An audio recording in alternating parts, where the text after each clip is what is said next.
शहदाद कोट जे सियासी समाजी अगवाननि ने एसएचओ जे ज़ियादत जो नोटिस वठंदे सिंध खिलाफ कार्रवाई जो मुतालबो कंदे सख्त एहतजाज जो चिता ॾिनो आहे।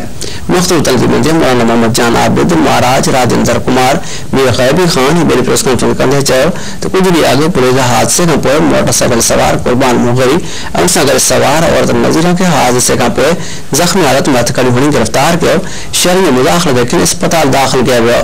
उन चयो त अस्पताल में इलाज खां पोइ पुलिस ॿीहर पहुची ॿिनि ॼणनि खे हथकड़ी हुयूं ऐं बिला जवाज़ गिरफ़्तार कयो। अहिड़े अमल ख़िलाफ़ एहतजाज बावजूद एसएचओ करीम बख्शी भई ख़िलाफ़ का बि कार्रवाई न थी।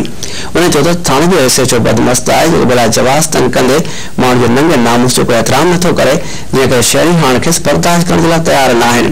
उन्हनि मुताबिक़ कयो त फौरी तौर ते एसएचओ ख़िलाफ़ कार्रवाई करे खेसि नौकरीअ मां बरतरफ़ कयो वञे, ॿी सूरत में एहतजाजी तहरीक शुरू कई वेंदी।